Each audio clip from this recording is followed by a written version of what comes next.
Welcome to Science You Had Me at Hello. My name is Melissa Rancourt, and I'm the founder and board president of Greenlight for Girls, as well as an engineer, an entrepreneur, and an educator. And it's my pleasure to welcome you to today's episode. This broadcast series is designed to help inspire the next generation in science. And how do we do that? By asking awe-inspiring individuals to share their stories. The word that comes to mind today when I think of our speakers is the word agility. And this is certainly a word that we've all had to use in these past months, but it really has a hand in what we're going to talk about today. This broadcast is brought to you by Greenlight for Girls. We're an international organization, and we work around the world to create hands-on STEM learning for everyone, with a particular focus to girls of all ages and backgrounds. And today, we're here because one of our special partners, and that is AIG. And with AIG, we get a chance to work hand in hand to try to reach communities around the world to inspire them about learning about STEM and going to the future that they're looking to create around them. Today in our virtual studio audience, we also welcome you from all around the world. So we have people who are registered today from Spain, the US, the UK, Australia, Brazil, Luxembourg, Belgium, Switzerland, Hungary, and I hope I didn't forget anyone. And also we have our team members in different parts of the world, and we also have some ambassadors here. So our ambassador program is very important to G4G, and we have one of our ambassadors that I'm going to introduce in a little bit because she's going to ask a question. Today is all about you, those joining us, our role models, and also those listening in after the show, because we know this gets shared to many, many schools and to children and to students all around the world. And today we've invited on stage 4 amazing speakers. And in a moment, they're going to share the spark that inspired them in their STEM journey. And we'll learn more about who they are and what they do. So while they introduce themselves, take note of who they are and get ready to ask your questions. And I'm going to bring them one by one onto the stage. So the first person I'd love to ask on the stage is Julie Sparrow. So Julie is a physiotherapist and a senior lecturer. She is all about STEM, and what's amazing is Julie was part of an elite team of physiotherapy troubleshooters at the London Olympic and Paralympic Games, and she also worked at 4 Commonwealth Games. She is our expert today about movement, agility, and adaptability. Welcome, Julie. Next, I'd like to bring onto the stage Alison Phillips. So Alison is a risk engineer at AIG with 20 years post-qualification experience who specializes in insurable risk, especially with fire engineering and science in the built environment. And she wakes up every morning to help businesses identify risky situations and provide them with the best possible advice. And we're going to ask you all about that in a moment, Alison, so welcome. And finally, for our 4th speaker today, I'd like to bring on stage Marianne Baudinet. Marianne is an IT expert, so she's all about coding. We were just talking about that earlier. Transformation leader and an agility superstar in so many ways. And after a PhD from Stanford University in computer science, she joined the IT world and is today a wonderful leader and manager with over 20 years experience.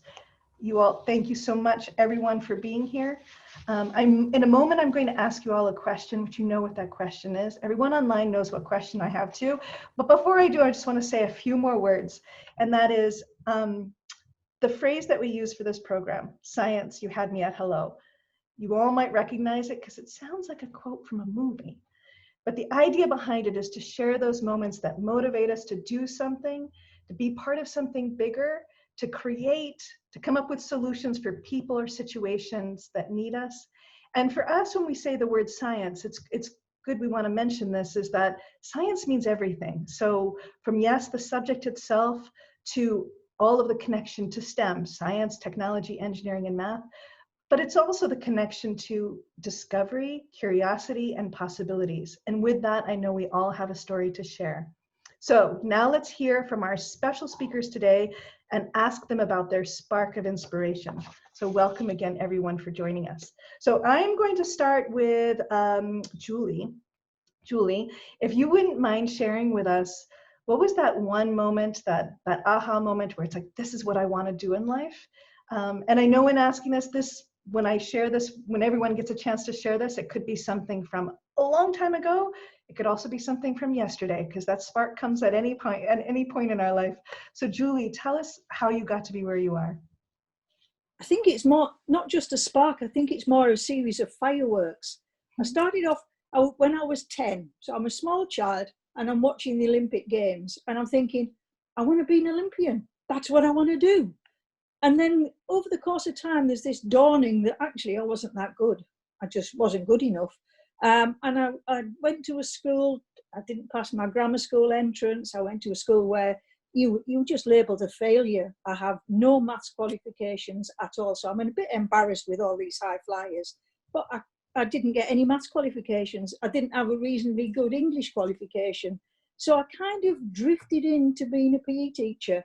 And then there was a dawning that actually there's more than one way of doing things. And I found another way to be an Olympian.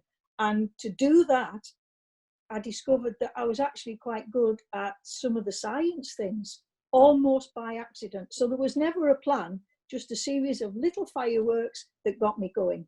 And that's the start of my journey. And I can tell you more later. I love that. Thank you so much, Julie. I think also what's lovely about this is the idea of having a dream and knowing that our life takes lots of different twists and turns, but it's amazing when that comes back for us in different ways. And I know that there are a lot of people out there with that dream of the Olympics, and what that has to show with it. And it could be connected in so many different ways, like you mentioned. It's not only from an athlete participating, but there's so many other ways to get involved in that dream that you'd have. Thank you for sharing that. We're going to come back to that. I'm going to turn this to Alison. Alison, what is this spark that got you to where you are today? That one moment of, aha, this is what I want to do. What is it? Oh, right. Okay. I will respond to the question with, is my love of science, nature or nurture? I was born, in my view, with curiosity absolutely coursing through my veins. I was the bane of my parents' life. I was the child that was given dolls to play with, and instead of dressing them up and nurturing them, as I believe was the norm, I was the child that pulled them apart to see how they were built and put together. I was the child that constantly and consistently asked, why? Why? I don't get it. I don't understand. This carried on into adulthood. I never stopped asking why. I was never afraid to say, I don't get it. Explain to me. If I didn't get it, I asked over and over and over again, until I eventually got it. My love for science, engineering, technology, I think I was born with it. It's in your DNA. And I think you just, once it's in, you can't, it's a calling. And I think there'll be a lot of students out there that possibly have that same desire, that same question of always asking why. And it was my passion for, asking why that led me into research and finding things out. I had to understand the process and the mechanics of everything around me. Once I understood something, I naturally looked for a way to improve it and constantly question, is this right? Can it be done differently? So I feel as though, what was the spark? I think I was born with the curiosity. The moment that I got into my career as a risk engineer requires me to take on a bit of a journey. I was born in the 70s in a rural community in North Wales. At school, my career advice was limited. I wasn't given much direction at home. There was little or no expectation to me to become an engineer, or let alone go to university. I eventually went to Leeds University to study civil engineering and architecture, not because I wanted to become a civil engineer, but more because I loved the built environment. See where this links to my curiosity and passion for the way things work, and that's where it comes out here. I hated it. I simply didn't ignite my passion. I loved the university, and then I stumbled across fire science, something no careers advisor had ever discussed with me. Not once. Nobody had said, oh, by the way, Alison, what about fire science? Nobody had mentioned it. How I got into insurance is another topic of conversation, and we'll discuss that later. I left university and I progressed my career quickly in fire engineering at the time. During this period, the insurance market went hard. Clients struggled to get insurance, largely as a consequence of fire risk, combustible panels. In that moment, I was introduced to insurers. I worked with clients, reducing their risk to as low as reasonably practicable, but within budgetary constraints. It was then Alison Phillips, the risk engineer, was born, and my passion for all things fire safety and insurable risk was ignited. Oh, thank you so much. Starting from the why, though, this is for me, if we could teach anyone anything, it would be to ask that question, right? Because Absolutely. and it sounds like you had that confidence from early on, which is a gift. It's a blessing, to be able to say it, because that's often what holds us back. We don't understand, we don't ask, and then possibly things pass by that we could have taken advantage of because it's just simply a different way of trying to understand something.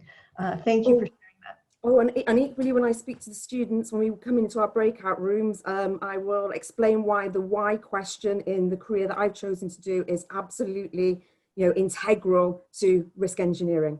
Oh, absolutely. Yeah, fantastic. Thank you so much. I'm going to turn this to Marianne. Marianne, if you could tell us, what is that one spark that got you to where you are today? I recognize myself a little bit in what I just heard. I was born in a family where, science was not really the thing. My father was a lawyer and my mother didn't work. She was a housewife. And my brothers and sisters were not so much into science. And very young, I was the youngest, and very young, I was intrigued by how come that when you plug an appliance into the wall, you start hearing an engine, the engine runs and the machine is working. And I was wondering, but what is this magic? What's going on there? So I was very much intrigued and I was asking questions. Why? How does it work? Why does it work like this? And I wasn't getting answers, at least not answers that satisfied me. So I think that was quite an important driver for me. No surprise, I became an electrical engineer. But there is something more to it. Very young, I also started watching science fiction, and in particular, Star Trek episodes.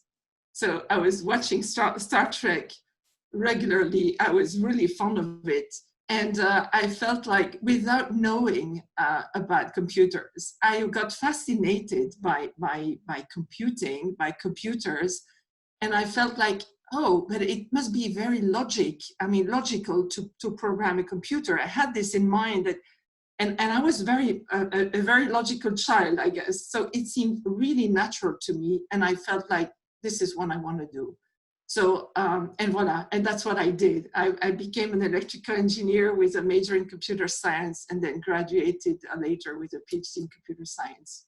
Oh, I love this. And you and I were just chatting earlier about that. It happens to be that yesterday is the celebration for Ada Lovelace, who is someone that you had connected to as a role model, correct? Yes. Ada Lovelace was actually a lady who lived in the 19th century. Can you believe this? She was born in 1815 and lived until 1850 something, 52, I believe. And she worked, she's the pioneer programmer. She worked with Charles Babbage, who developed the analytical machine, which is a precursor of a computer. So he was building a computer or conceiving it, and she was programming it. And she gave her name to a programming language, by the way, which was called Ada. Yes, I love the stories. And I remember thinking, as I was listening to your stories, I was very lucky that I had that one moment of like, this is what I want to do. And I was 12. I was reading a book, actually. So I was reading a book, and it's called Cheaper by the Dozen. And I, finished the book, and I turned to my mother and I had said, oh, I wish this was real, because it was about a woman, a couple, a woman and a man who had started industrial engineering, and they used engineering every day in their home life. And they did so much research. And then I turned the book off. I closed the book, and my mother said, but it is real. That's an engineer, and that's an industrial engineer, and you could be that. And I thought, oh, great, good. Now I figured it out. But it doesn't happen as clearly as that. And sometimes it is like what Julie said is, a series of firecrackers, as opposed to that one moment of, and I figured life out. Here we go. Sometimes it's also, we think back in our past and go, how did I get to where I am? And you think, oh, yes, there was this that I loved, and this that gave me joy, and this that I enjoyed, and then this gave me the idea of the path that I'm on. I'm going to dive into a few more questions, and then I know that there are some people online who'd love some individual time with all of you to ask further questions and to dive more into the things that you do. Before I do, I'm going to pull out things. I have to start with this because it's, the team loved hearing this, because we ask, of course, different things about you before we start our program. And I'm going to turn this back to Julie. And Julie, if you could explain for us the two words that describe you. You mentioned professional and scary, and we love this. So tell us, what does this mean? Basically, in the job I had as a physiotherapist, or some of you will know the term physical therapist, you're working with people across a whole different range of experience, with illness, with injury, and you're working quite often at the top end of performance sport with people who are world champions, and you have to be thoroughly professional in everything you do, because the risk of getting it wrong can be catastrophic. So it's a case of, you have to be on your game, you have to be disciplined in what you do, and you have to know what you're doing. And when you don't know who to go and ask. That's a key element. The scary part, I'm pretty sure, because I demanded a lot of the students I worked with, and because I demanded a lot of the patients I worked with, I kind of got a reputation for being a bit on the scary side, because I just wouldn't tolerate fools. And if I was working with someone with their physiotherapy, and I gave them some rehabilitation and they didn't do it, I would tell them the consequences of not doing it, quite often politely and hopefully professionally, but I gave them the sharp end of my tongue. And similarly with the students, if they didn't do the work, they knew fine well it would not go well for them. And therefore, professional, because I really have a vested interest in doing the best I can, and scary because sometimes you've just got to tell people as it is, and sugarcoating it actually just makes it taste sweet, but it's still not helpful. So there you go. I love it, Julie. I think we can all take a lot of advice from there. I know I certainly can. But it's also, what you mentioned is a few things, and that's about confidence as well. The confidence to be able to know what you're talking about and to give proper advice to those around you. And you also mentioned risk. And this, of course, also connects to our wonderful partner we have online, which is AIG. And with that, then I think about too, is this, when we take a look at risk of all around us and the different things that we're doing. I'm going to turn this over to Alison, because Alison, I'd like to ask you more about, you mentioned fire science or fire engineering. Instantly in my head, I'm thinking about, well, we're going to ask you about some creative ideas for experiments the next time. So what is it that attracted you to it? And what is it that you get a chance to do every day, especially with your role at looking at risk?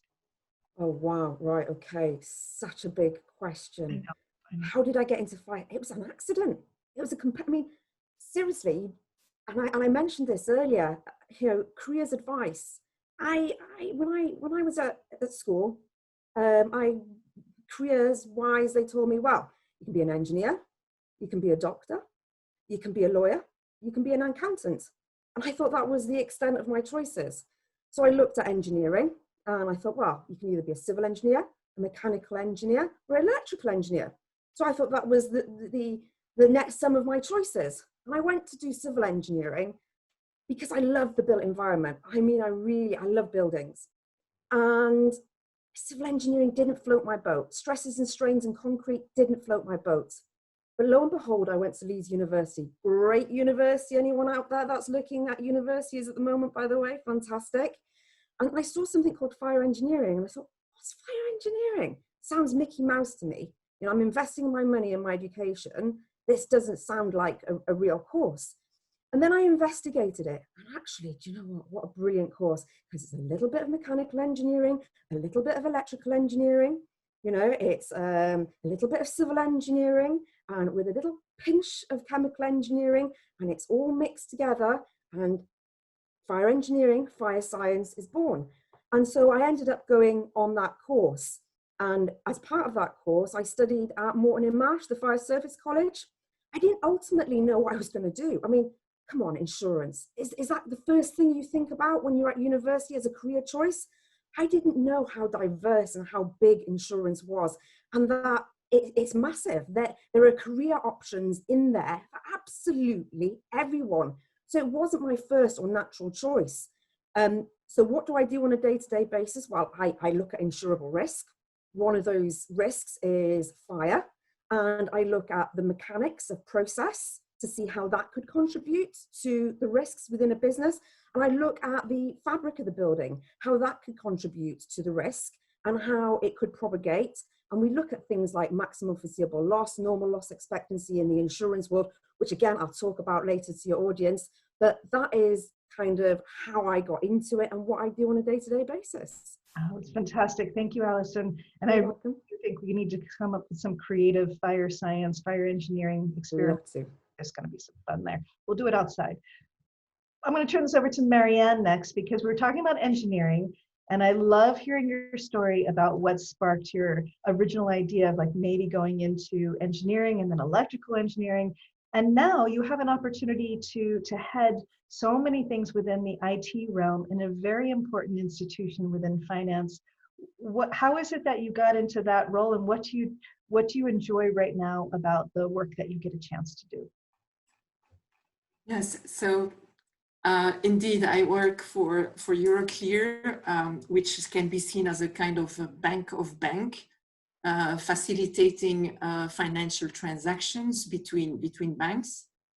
Of course, all the transactions nowadays are electronic, so our computing services are highly critical to our business.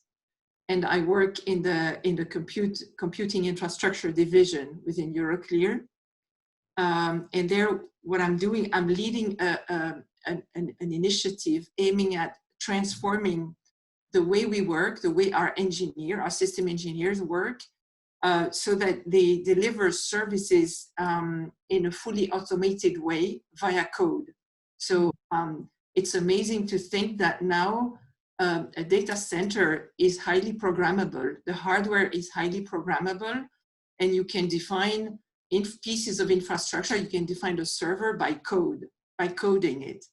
So so that's what I'm doing. It's a highly transformation. It's a big transformation requiring upskilling from people, because system engineers have been used to managing their systems with clicking windows, configuring things themselves by hand, etc., but not by programming.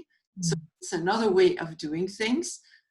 So big transformation, and it's fully transversal because it's across all technology. It's network, it's our computing, storage, everything. So it's highly transversal, and it's quite innovative. So very exciting, lots of things to learn. I can sense, I mean, it's really fun to see the engineers enthusiastic about learning the new things and implementing them. And voila, it's about learning, it's about changing, and it's about agility, because we're also in the middle of an agile transformation.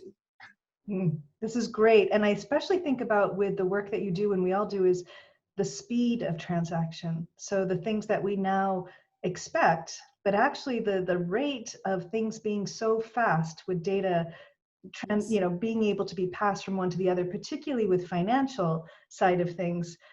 It's just mind-boggling to see how quickly we've been innovating as a society, so quickly, and continuing to do so, especially where we need to go next, especially dealing with the things around us every day.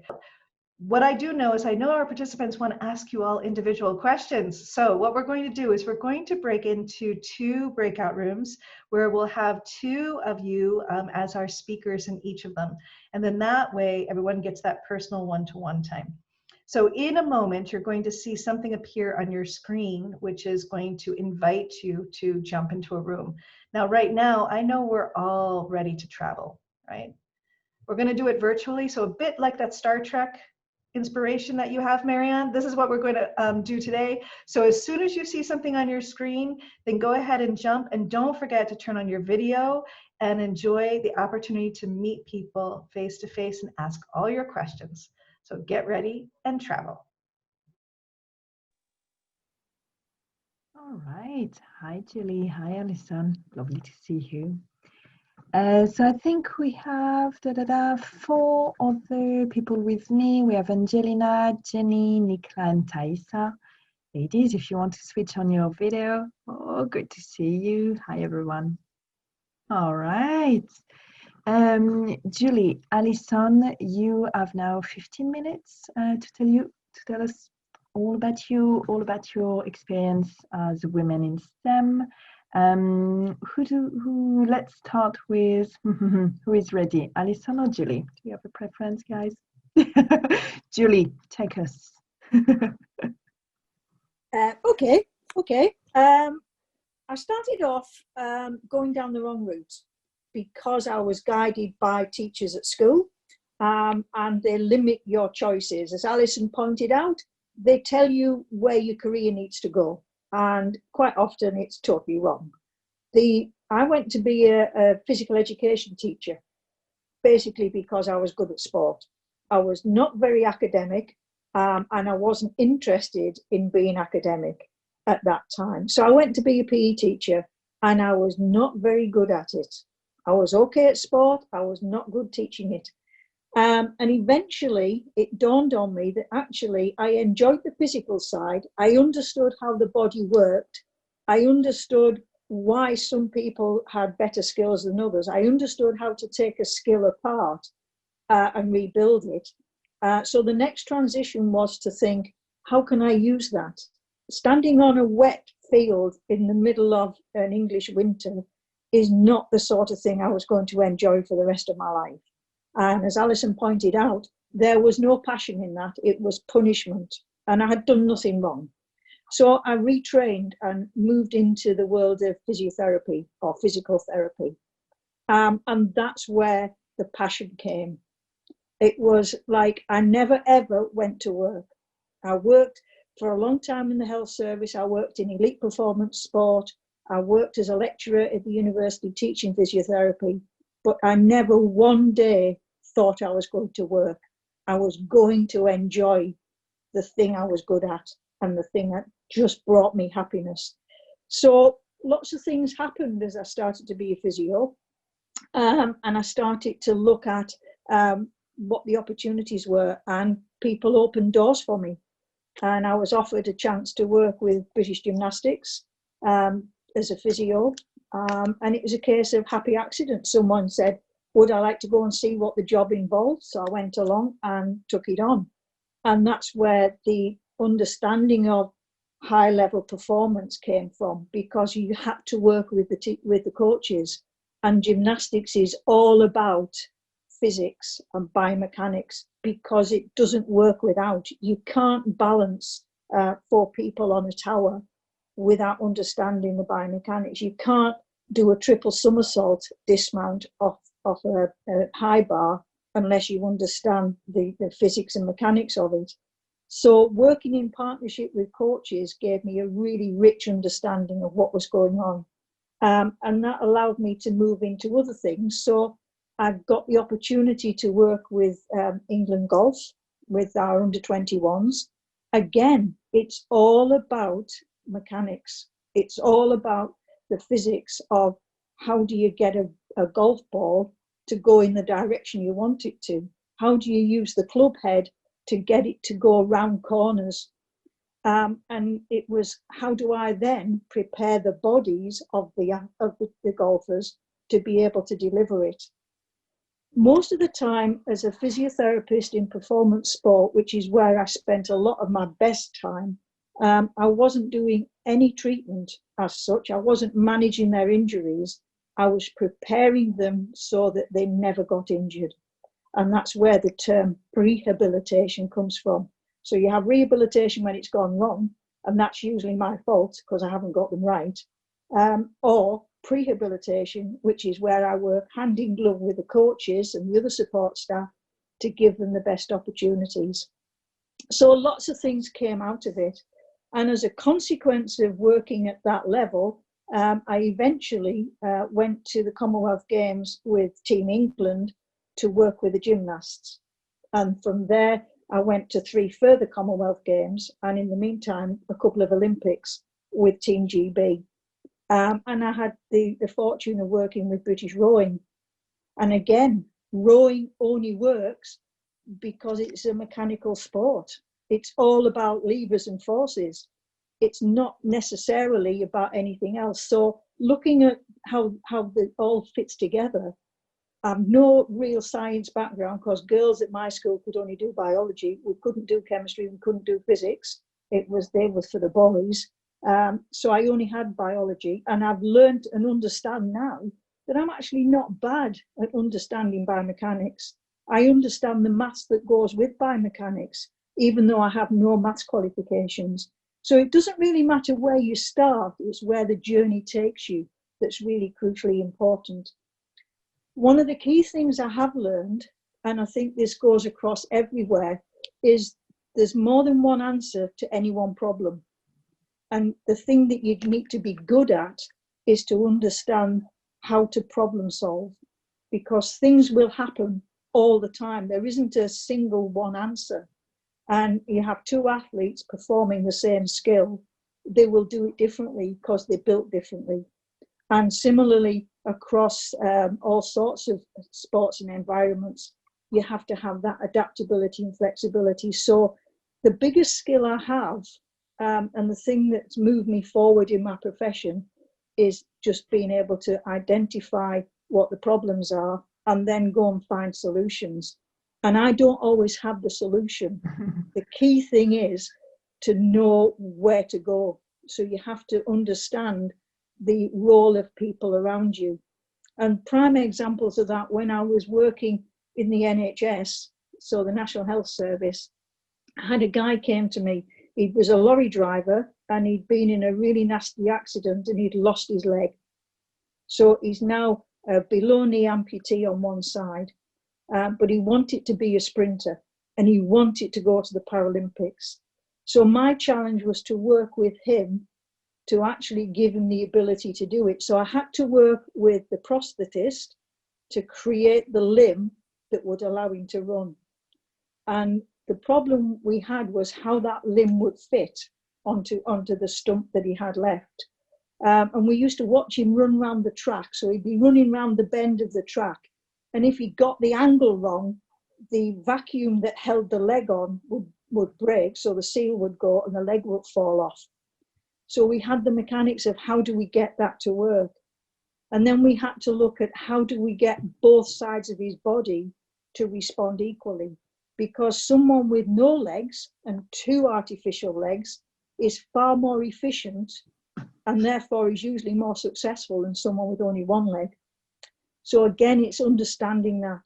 And then working with wheelchair athletes, it's looking at how does their body react in the chair? What movement capacity do they have so they don't fall out of their chair? And a road racing chair and a basketball chair and a wheelchair rugby chair and a wheelchair tennis chair are all completely different, and the athletes within them are completely different. So again, it's understanding how that fits together and helping the designer of the chair to fit that athlete. So again, it's understanding that those connections have to exist. Yeah, and forcing all the challenges and anticipating challenges. Alison, it's something that you probably know quite a bit as well as a risk engineer. So do you want to tell us a bit about that? Okay, well, I'd like this to be a 2-way conversation actually between the students that are here, because I want them to be able to ask me questions. So, by all means, take yourself off mute, put your hand up, do whatever you need to do to get my attention. I mean, come on, risk engineering. I mean, what is it? I get asked that question quite often. What is risk engineering? What do you do? It's quite a broad title, and it's a broad title because you don't just work in one single industry. When you work in insurance, you're working across a spectrum of industries. So you're working in pharmaceuticals, as an example. You could be working in heavy industry. I mean, only a couple of weeks ago, I was working in heavy industry, looking at significant plants and equipment. Where was I yesterday? Yesterday, I was looking at distribution and warehousing. I could be looking at universities. I could be looking at hospitals. I could be looking, oh, let me just think of where the most weird and wonderful things I've looked at. You think of the spectrum in terms of industry, and I could be at any one of those facilities.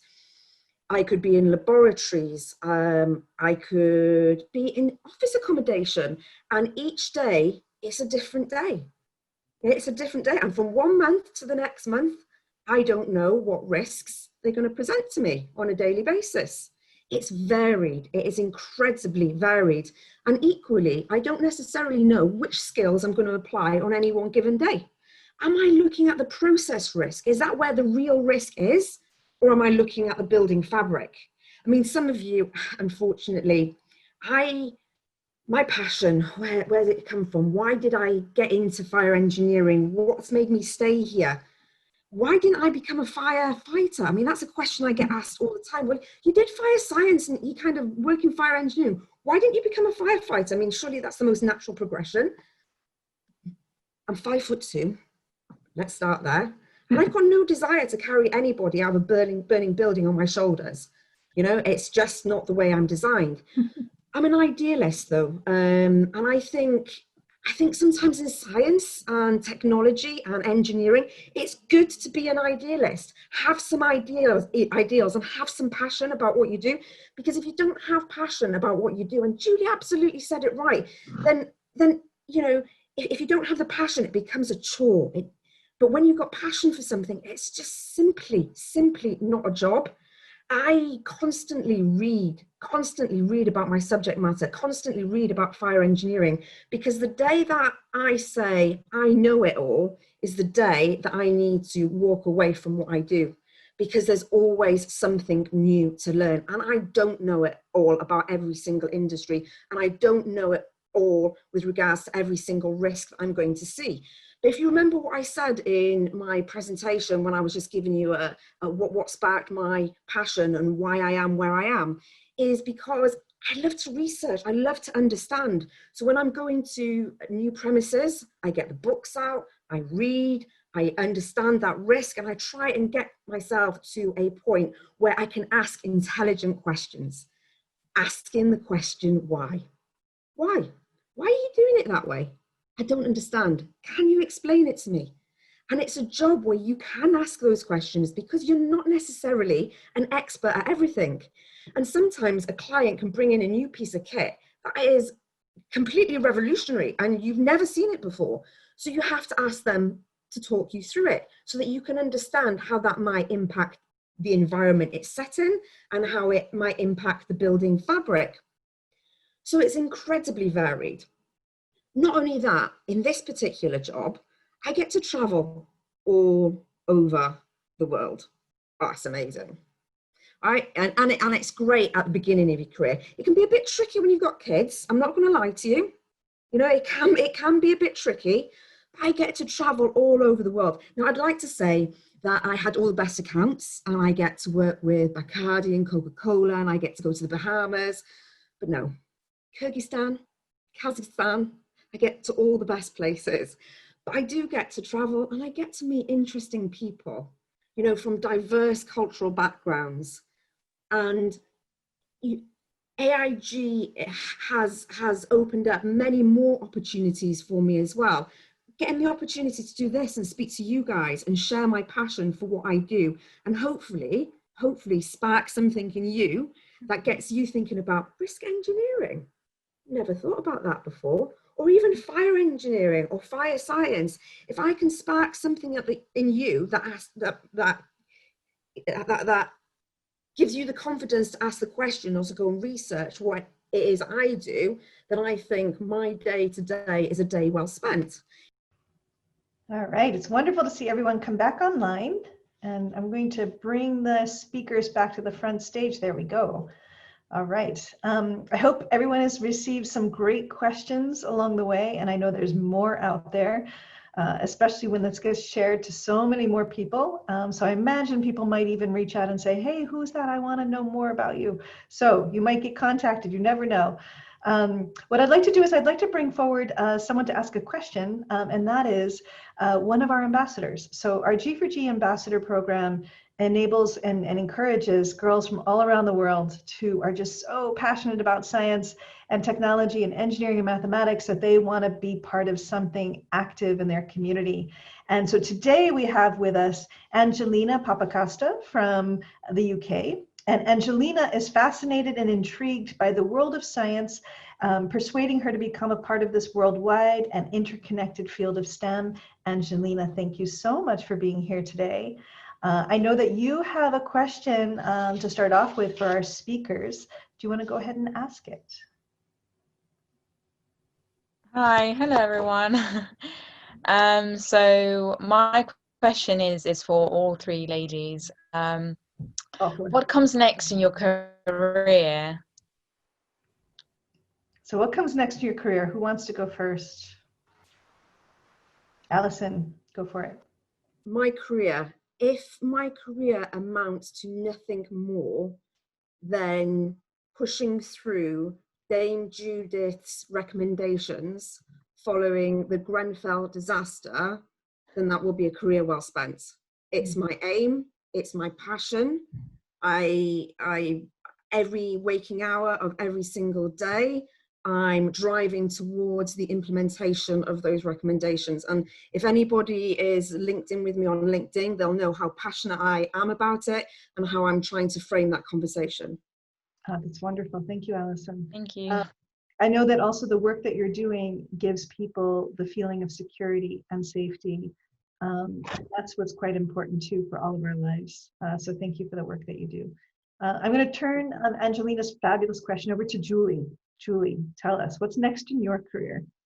Well, I'm actually retired from my full-time job, but I've managed to fill all the time in by being an associate at the university to work with the students who want to work in sport physiotherapy. So my job now is as a little bit of a facilitator, a little bit of a career counsellor, just trying to get them contacted with sport and trying to get them along the right pathway. So the pitfalls I fell into can actually be smoothed over a little bit. I'm also now coaching runners. So rather than just treating them, I'm actually doing some coaching, and I coach people from, I think my youngest is 14 and my oldest is 75. So there's quite an age range, all give me a challenge. And again, it's how do you get them to be the best they can be? And I work for a company that's called Full Potential, which is perfect really, because that's exactly what we should all be doing. And there isn't an end point. You retire from one thing, you move on to the next. So I'm hoping I get the next generation of keen sports physiotherapists started off, and at the same time get my 75-year-old to achieve the goals that they want to achieve. Oh, love it. Thank you so Thank much. you. So thank you for your wonderful advice. Thank you. It was wonderful. And let's turn this over to Marianne. So Marianne, Angelina's question about what's next for you. I fully subscribe to what Charlotte just said. I mean, I'm not going to build plans for the future. I'm just, and by the way, I had a change in my career a year ago because I used to lead a large team, a large system engineering team. And because of the transformation that we are going through, I changed role and I became transformation lead, driving a major transformation initiative across all technology, which is a completely different role. So I just want to keep up, gain experience. I mean, what the project I'm driving is an amazing experience. So, and I will see. No definite plan. I mean, you have to go with, as I was saying in the breakout room, the world is constantly changing. Jobs are changing. So we just need to adapt and keep adjusting ourselves to those change and keep up to speed with the change. This is great. Yeah, thank you. And especially with technology changing and so forth. Yes. You know, and when you learn new things, you could go in different directions. Angelina, this was a fabulous question. We have time for one more question. And Angelina, I think you had another question. So yes. So my next question was actually for Alison. So as a risk engineer, what has been the worst case that you have come across? Oh gosh, tricky question. I don't know if it's a worse case or worse attitude, because you're dealing with both buildings, environments, and you're dealing with process. And I think it's more risk. The worst risk situation that I dealt with is more about people's attitude and response to your advice on best practice. And there are situations, I'm just tread incredibly carefully.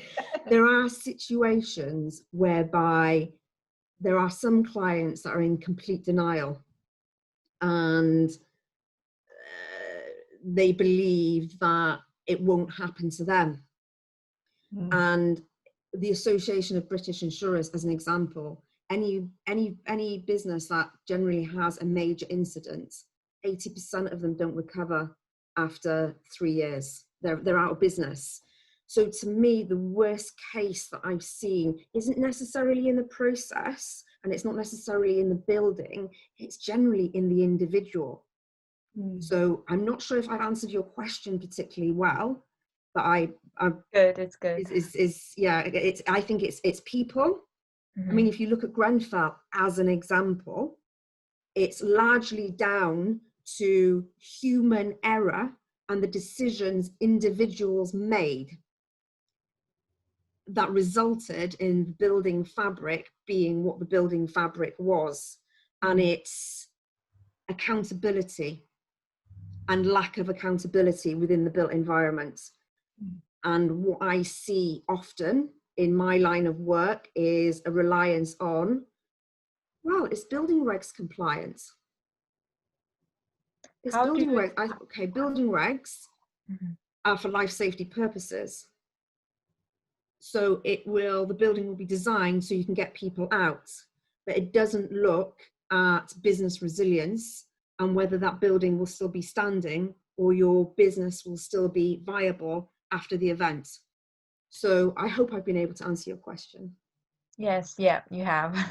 Thank you. And thank you, Angelina, for joining us and for coming up with such great questions.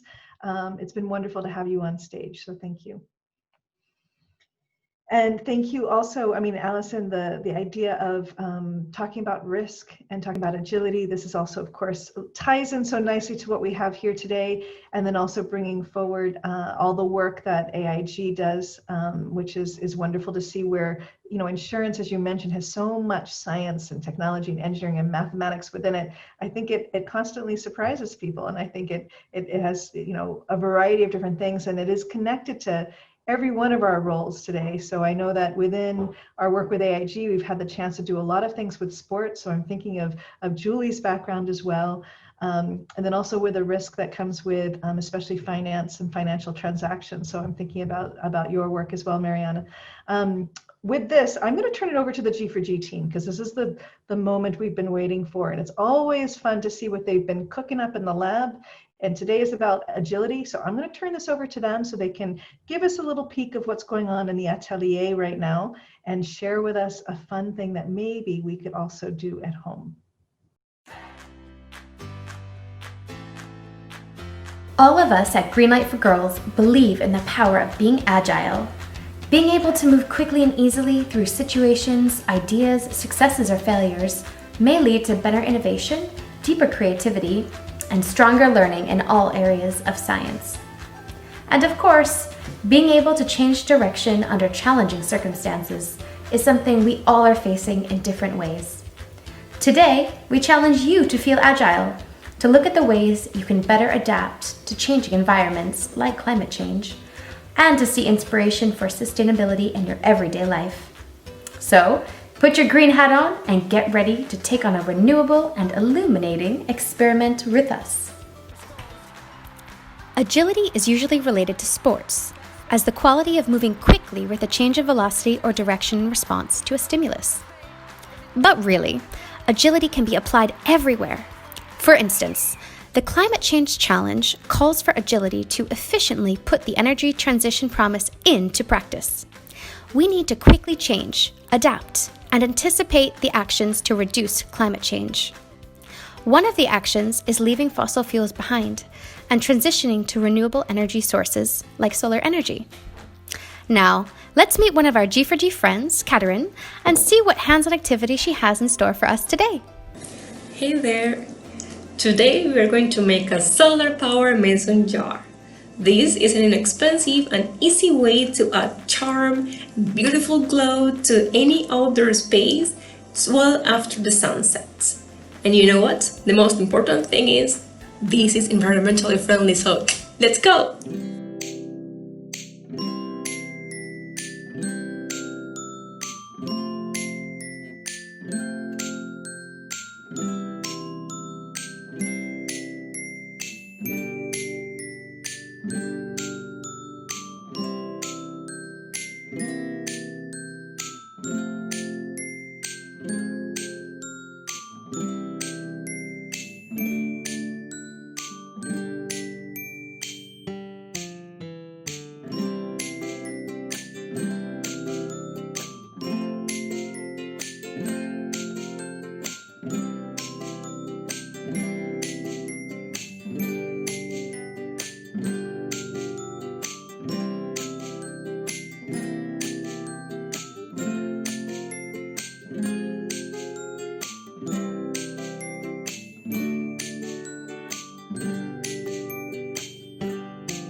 Energy travels from the sun as particles of light called photons.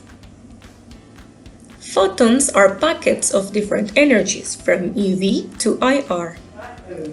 When a photon hits a solar panel, what happens depends on the energy of the photon. Let's look inside of a solar cell. Most solar cells are made of silicon and other elements. When an electron from an atom of the silicon is hit by a sufficient energy, it absorbs the energy from the photons and breaks free from the atom.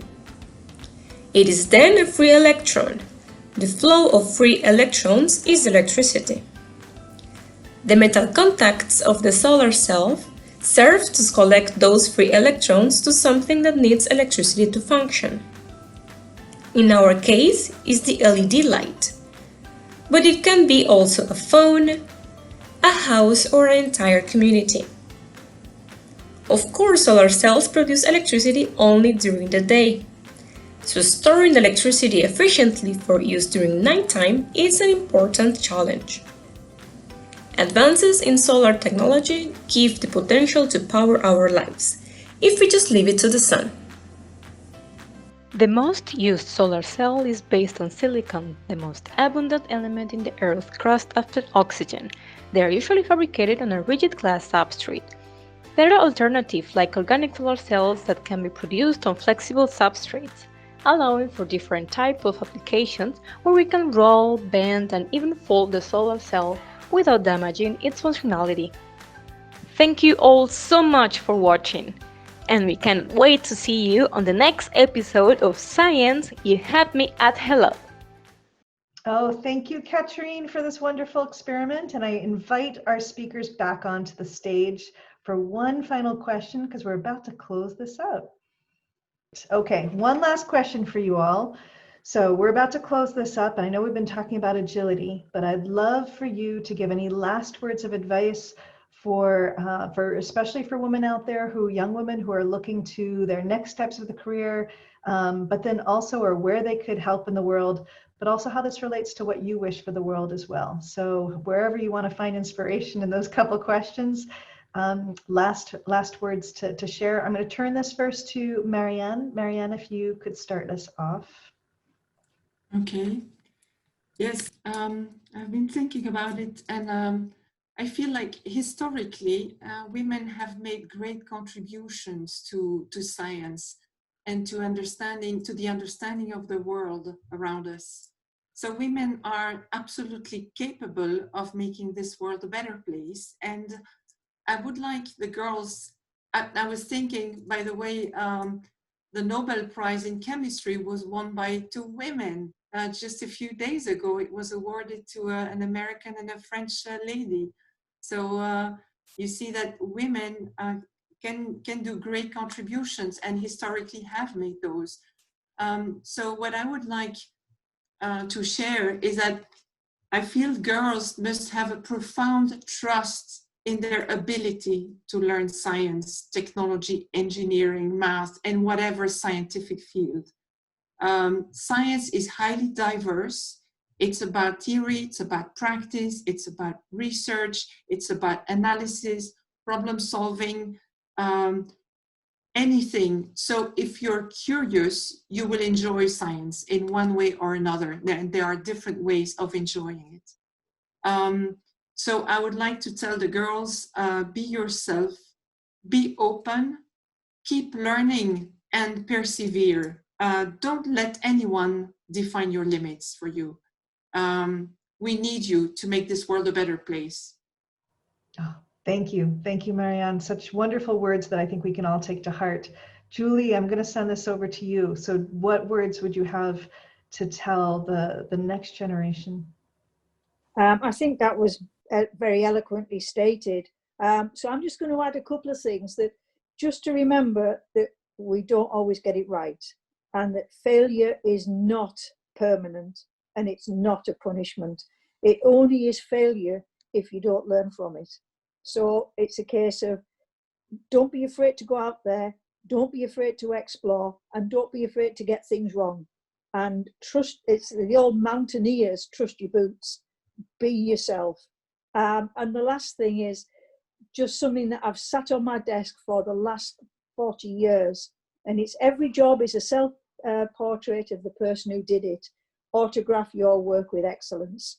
And if you're doing the best you can, no one can ask more than that. And I hope that in the future years, we don't have a conversation that has any gender involved in it. It's just about people being the best they can be, irrespective. Oh, thank you so much, Julie. I feel like I need to write those words down and have them in front of me. Alison, last words, inspiration for others. What would you say? Oh gosh, right. Okay. Well, my name is Alison Phillips and I'm dyslexic. I'm different. I'm not disabled or less able. Some of the greatest scientific minds in the world of dyslexia are Alexander Graham Bell, Pierre Curie, Michael Faraday, but more recently, Carol Grader, the amazing Nobel Prize winner and American molecular biologist, Helen Torzik, I hope that's I pronounced it correctly, the equally amazing pediatric cardiologist, all dyslexic. It's taken me 44 years to truly own who I am and to be unashamedly Alison Phillips. In my 44 years, I've learned that you cannot be anyone else other than who you are. I tried. Trust me, I tried. It doesn't work. Own who you are early in your life and early in your careers. Bring your whole self to work, to school, to your career. I hid my dyslexia for fear of being judged, discriminated against, and because I felt shame. In truth, I hid myself away and allowed other people's judgments to affect my confidence and undermine my self-belief. There are going to be people who are going to ask you to be less than who you are. They're going to ask you to be less assertive, a little less creative, a little less curious, be a little less ambitious, be a little less you. My message to all of you is be you, and I think it's echoed amongst the panel. All of you, don't let anyone stunt your curiosity, your creativity, or your passion. You can't be anyone else other than you, with all the quirks that come with that. A great employer understands this. They don't want you to be less than. They will want you to bring your whole self to an organization. A great employer will elevate you and allow you to be you and reach your true potential. Be you. Work for an employer and choose a university that allows you to be you. Don't be scared of walking away from a situation or an organization that doesn't allow and doesn't support this ethos. Curiosity and creativity shouldn't be boxed or contained. It should be unleashed. Stay curious, stay creative. My name is Alison Phillips. I'm a geek, I'm a nerd, I'm unashamedly technical, and I happen to be dyslexic too. Discover who you are and own it totally. Alison, thank you. And amazing words, and also something that we can all take to heart as well. And especially with the message of be you. And I think that really shines today with all of the different speakers that we've had, all of the fantastic questions. Thank you to all of our participants who've asked the questions, and thank you to those that are listening in afterwards, because I know you have more to ask, and we can't wait to see you on the next episode of Science You Had Me at Hello. Thank you all for joining us tonight, and we'll see you next time.